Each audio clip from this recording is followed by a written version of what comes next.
Welcome to Metropolis, city of stories, city of ideals. Right now, somewhere above all of this is a flying symbol that has been with us for nearly a century now. That's Superman. He is so much more than just a cape or an icon. He is a reflection of who we all are and who we could be. So I thought this would be a video where I would look beyond his powers and punch outs to understand why the character still matters so much to so many people, myself included. What makes him last, the things that he stands for, and why, maybe now more than ever, we need Superman. Because Superman is not just a hero, he's a bit of a challenge. Okay, so picture this. A baby from a dying planet crash lands on Earth. He grows up in some podunk town and is raised by some of the most genuine people imaginable. And when he grows up, he works his day job as a reporter. What do you want? A job. Any special kind, or would mine do? Well, I'd like to be a reporter. I haven't had any experience in writing, but... That should help. And what does he do in his free time, you may wonder? Well, he uses his alien powers to save the world, of course. But who is Superman really? Is he that hot guy in blue tights, a symbol, the modern myth? Or is there something deeper going on, something that's kept him alive and in the eye of pop culture for nearly 100 years now? When Superman first appeared in 1938, he certainly was not a god. Not the version we know, anyway. He was a hero of the working class. Your words are extremely kind, Premier Stalin. Perhaps too kind. Someone who specifically stood up for the little guy and challenged corrupt systems, more often than not fighting for justice in the face of real-world problems, created by Joe Shuster and Jerry Siegel, two sons of Jewish immigrants during the Great Depression. Superman quickly became a beacon of hope when the world felt especially dark. Over the generations, the Man of Steel's powers grew with every writer that picked up the character, but the core of what made Superman stayed the same. Is this how you see the world? It's beautiful. Yeah, beautiful. It isn't that he is interesting because he is strong, he is interesting for how he chooses to use that strength. We have seen how easily he could dominate the world a dozen times over in What If series, but instead Clark Kent holds back. I feel like I live in a world made of cardboard, always taking constant care not to break something, to break someone. Never allowing myself to lose control, even for a moment, or someone could die. And he listens, he helps. Rarely does he end up actually being perfect, but he never stops trying because that's who Superman just is. Superman is not just an alien or a hero, he is an ideal, a challenge to the readers to be as kind as Superman is when it is so much easier to be cruel, to help when it is easier to turn away. Men called him Superman. Criminals called him Nemesis. When and where I grew up in the 90s, comic book culture didn't really have much of a foothold. And while there weren't many local shops for deep fandoms close to me, I still knew who Superman was. Through cultural osmosis, he was just there, on coloring books and on toy shelves, birthday party plates. He's not the easiest person in the world to buy birthday presents for. Bruce, you didn't get him a gift certificate. No. Cash. He eeped into your subconscious whether you liked it or not. So when I caught a rerun of Superman the Animated Series on one afternoon around 7 or 8 years of age, as soon as I saw those blue tights, I didn't need anyone to explain to me what was going on. It was the episode where Metallo wakes up on a volcanic island with amnesia, by the way. Total banger. And right after that, Bruce Timm's Justice League, the animated series, started airing, so that was where a lot of my formative experience with the character ultimately came from. And when I hit my teens and I could finally get around on my own, I got to finding myself those more niche shops. The first Superman comic I bought for myself was the biggest book of all time at that point, The Death of Superman. Oh. Maybe not the best jumping on point, but I didn't stop there.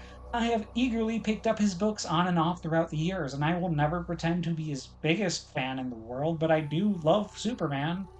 And I've spent enough time with him and his stories to feel that I can speak in confidence about the character. Not just the cape or the underwear, but the point of the last son of Krypton. Watch me, kids. One puff and they'll soon be in my grasp. If it's a puff you want... It's the coating! Yeah! Foiled again! One thing you can't disguise, kids, the harm cigarettes do to you. That's why I never say yes to a cigarette. So, what made Superman stick around? I mean, we are talking about a character who debuted 87 years ago now, and he is still headlining comics and movies and television, you name it.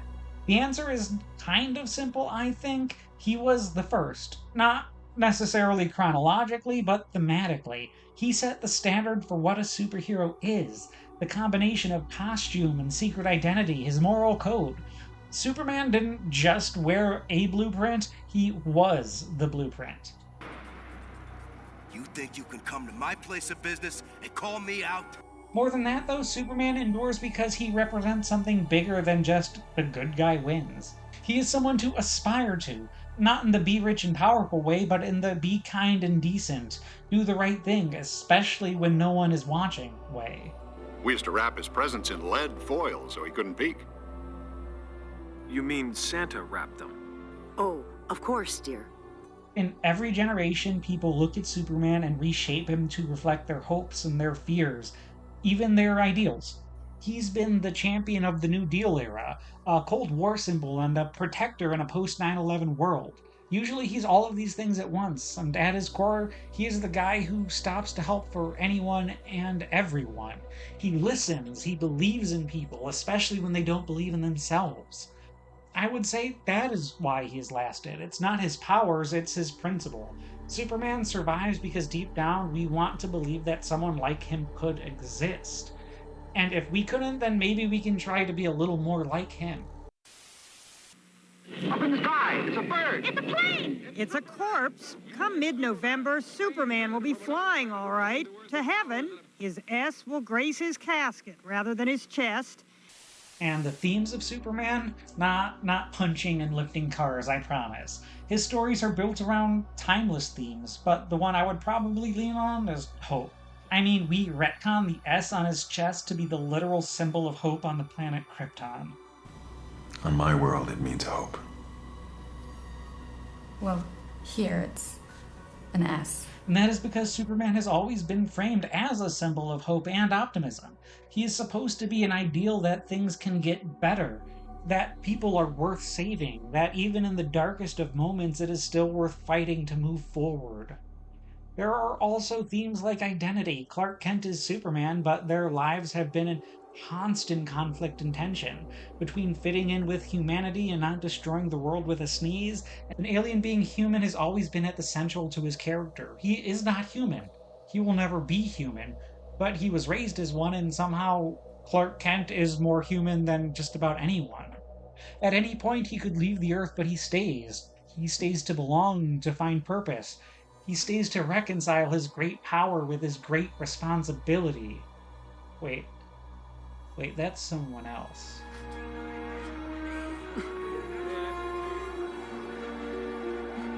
Either way, there is also restraint. We have already touched on that. Superman has virtually unlimited power, but the best stories are not about what he can do, they are about self-control and his moral compass.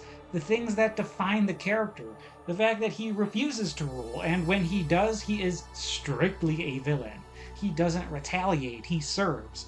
And that is not a weakness, that is his strength.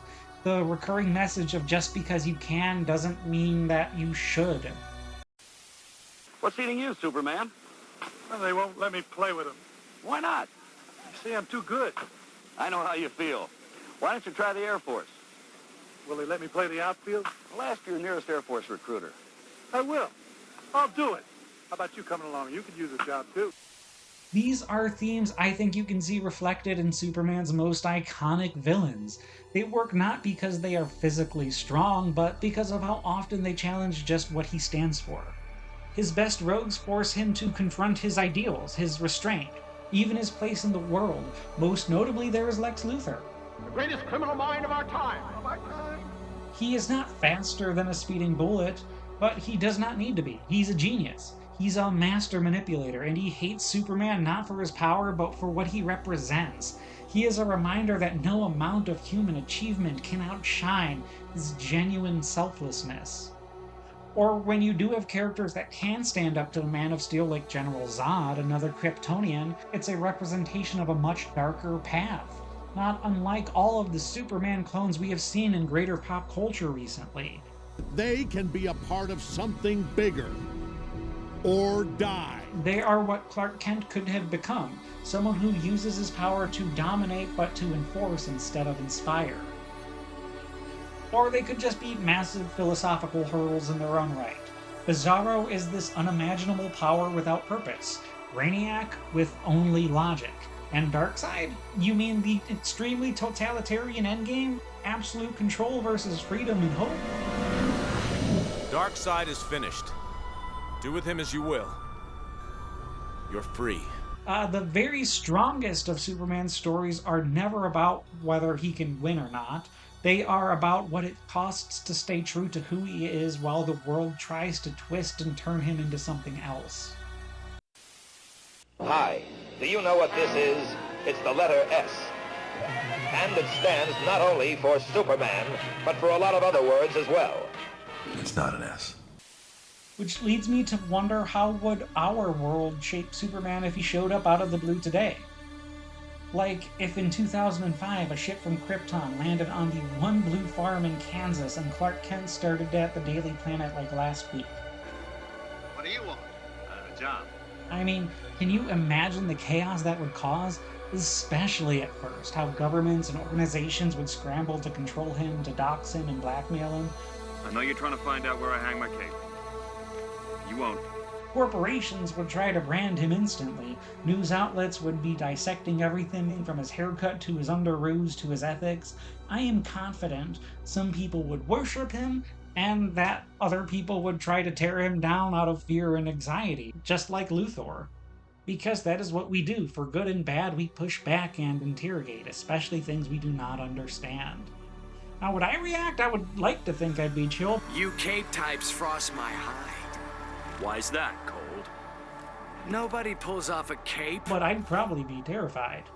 Very cautious to trust any one individual who decided what was right or wrong.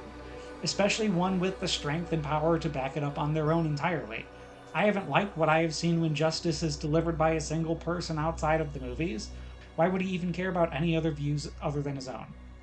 But the thing is, if he really is Clark Kent, the last son of Krypton we know and love from the stories, he wouldn't fight back. He would not lash out.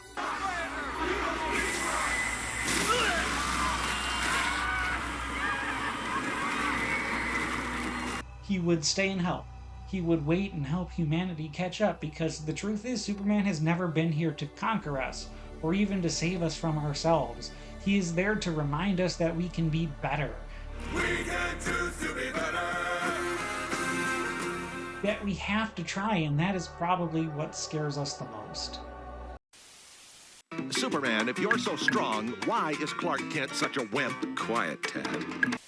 So, is Superman still relevant in the year of our hellscape 2025?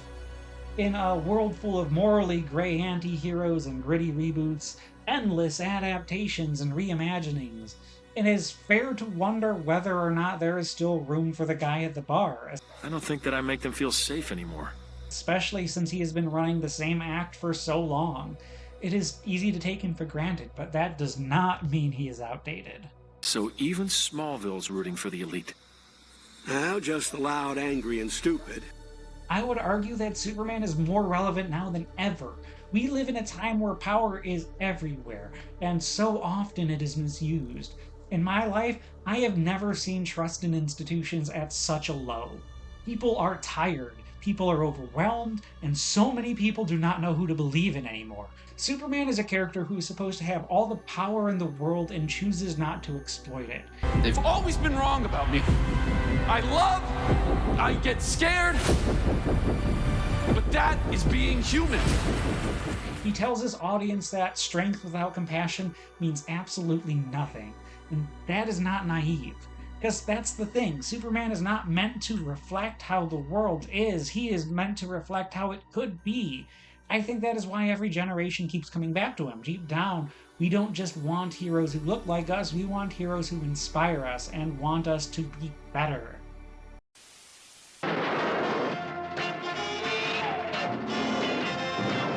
We'll be right back for another exciting adventure with Superman.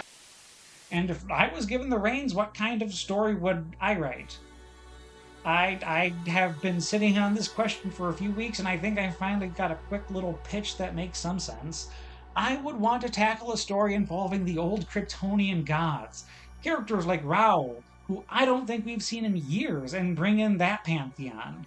These are some characters that have been around since the 70s, and I think it would be great to bring in a lot of characters that we can use for a while and use them in stories both grand and in a smaller scale.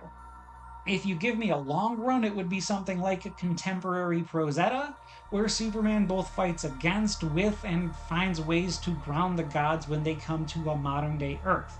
Some want to intermingle subtly, some want to start a new status quo, some want to rule and conquer the world.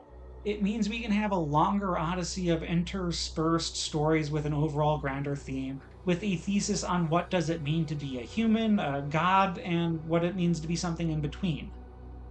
I would be lying if I said I wouldn't use it as an excuse to bring in Nightwing, since Superman has a bit to do with how Nightwing got his name. Maybe the Kryptonian god spirit Nightwing jumps into Dick Grayson's body so he can get powers for a quick spell. We would definitely bring in characters from the New Gods as well. I feel like this is an underutilized aspect of Superman's overall lore. It perfectly reflects so many of the Last Son of Krypton's themes that I personally hold so dear. Gee, Mr. Kent, what a breakfast Kellogg's Sugar Smacks make, huh? That's right, Jimmy. That's why I never let business interfere with this meal. Now, who could that be at this hour of the morning? Well, good you're both here. Now, we have an important assignment, and Gee, can't it wait till after breakfast? News can't wait, Kent. You know that. And, folks, get these better-than-ever puffs of wheat. They're sugar-toasted and candy-sweet. They're Kellogg's new Sugar Smacks. You like them. So, what does Superman mean to you? I asked the guys over at Comic Crash this question, and they were so kind enough to send me a response, so I'm going to let them take the reins for a couple of minutes and see what they have to say. What does Superman mean to the guys over at Comic Crash? I don't think we fully appreciate just how crazy of a world it was when Jerry Siegel and Joe Shuster invented Superman. You have two Jewish teenage boys. It's the middle of the 1930s. It's the middle of the Great Depression. Everywhere they look, there's people suffering, there's people out of jobs and out of work. On top of that, you have the big heroes of the day. Who are they? Gangsters, mobsters, criminals. People who, on one hand, look like they're helping the common man, but on the other hand, they really couldn't be. You have everything that's going on in Germany. You have the most vile, most evil circumstances happening that is specifically targeting the identity and lifestyle of Jerry Siegel and Joe Shuster. And on top of that, there's like sentiments of that growing in the United States. You think about how, by modern terminology, these two guys were huge geeks. They read all these stories of Hercules, of Tarzan, of John Carter from Mars. Is it any wonder that they're looking at these heroes in these far-off fantasy lands and thinking, wouldn't it have been great if we have a Buck Rogers here on Earth, here in the city, here helping us out? So they combined all of these characters that they loved into one super character and called him Superman. And they gave him all of the coolest superpowers, but what you need to remember is that these superpowers weren't just there because they were cool and they were flashy. Of course they were cool and flashy. But the purpose behind them is so important to the character and so important to remember. He's faster than a speeding bullet, so that he's never late to help somebody. He's more powerful than a locomotive, so that when he's around, the bad guys can't hurt anybody. And he can leap over tall buildings in a single bound, so that the dastardly evildoers who hurt and create all kinds of pain and torment for people who can't hide in the skyscrapers above the common man. And that core is still strong in our current day Man of Steel. What separates Superman from every other superhero isn't that he's the first. I mean, generally speaking, people have kind of accepted that he probably isn't the first. But it's the fact that he's always, from the very beginning, been a champion of the oppressed. And why? Why does he do this? Simply because he has the ability to, and he wants to help. And that right there isn't just a cool credo for the character to live. It's an invitation for the rest of us as well. And that right there is why Superman means so much to me. Thank you so much again to the people at Comic Crash for responding to us and getting that out to us. They had so many points that I would not have even thought of in 1,000 views. Their channel should be listed somewhere on screen right now, and it's definitely going to be listed in the channel description. So please, again, check them out as soon as you can. What Superman is to me, he is an aspiration. He is the fictional embodiment of these deeply human hopes. Hopes that immense godlike power can be paired with immense compassion, that someone could possess the strength to change everything, yet still choose to listen first, that there was someone who could walk off a blast from a tank in the face and still choose to care. Superman is not interesting because he can do everything. He's interesting because he won't just do anything. He chooses restraint and kindness and compassion, that these aren't just personality quirks, that these are acts of will, that it takes strength to hold back and not to lose yourself. In a world where Batman shows us how to survive in a broken world, Clark Kent shows us how to believe in a better one. Superman doesn't reflect on our pain so much as our potentials and hope. Because Superman, like I said, is about hope. Well, it means hope. And not just the saccharine, blind, optimistic hope, but the harder kind hope. The kind that acknowledges the world is unjust and that people, including your heroes, will fail. But even so, you have to keep trying, even when you are tired and it hurts. That weirdly radical hope that is way more necessary now than ever. But thank you so much for watching. If you enjoyed this deep dive, do what you need to do to keep me in your feed. I did a big marathon of every live-action Superman for a short and sweet video coming up in just 2 weeks, followed by another video in this series on the Marvel Cinematic Universe. Also, check out my other channel where I am reading my ongoing science fantasy novel, Endry Mayan, 1 page at a time, 1 day at a time. As always, though, I am riding shotgun in Grover Cleveland's presidential time machine, so there is plenty more weirdness to come. Until next time, be kind and be brave, and remember, doing the right thing isn't always easy, but it does make you super every time. Upcoming episodes on the MCU, Phase 2, August. Disney's Package Era, September. Frankenstein, October. Heisei Godzilla, November. Doctor Who, The Second Doctor, December.